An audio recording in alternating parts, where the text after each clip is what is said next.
ఈరోజు మనము వినాయకుడి పూజలో కూర్చుంటున్నాం కదా, అందుకోసం ప్రసాదాలు చేసుకుందాము.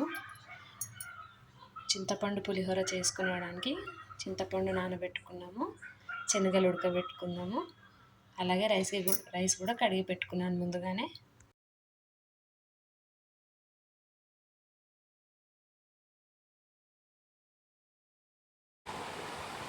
రైస్ ఏమో మనం రోజు వండుకునే విధంగా కాకుండా కొంచెం మెత్తగా కాకుండా పలుకు వండుకుంటే మనకు పులిహోర టేస్ట్ అనేది మంచిగా ఉంటుంది.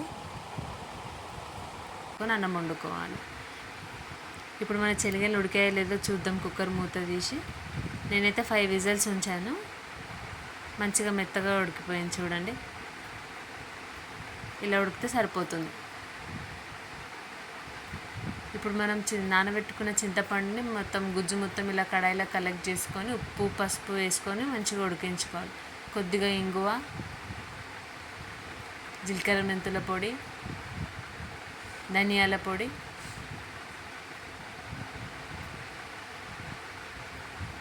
పచ్చిమిర్చి వేసుకొని మొత్తం చింతపండు గుజ్జు మొత్తం దగ్గర పడేంత వరకు ఉడికించుకోవాలి.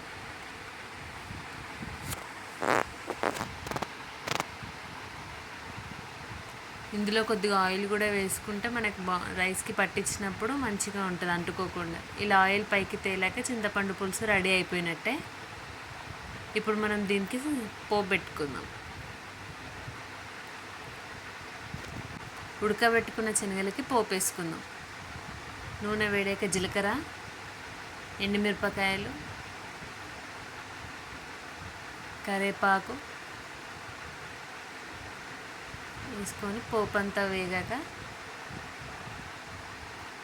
ఉడకబెట్టుకున్న శనగలన్నీ పోపులో వేసేసుకోవాలి.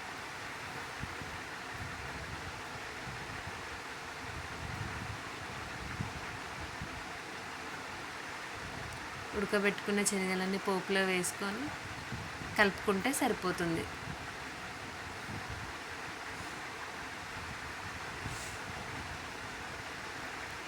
ఉప్పు ఉడకబెట్టేటప్పుడే వేసాను కాబట్టి ఇప్పుడు నేనైతే పైనుంచి ఏం వేయట్లేదు. నాకైతే సరిపోతుందనే అనిపిస్తుంది.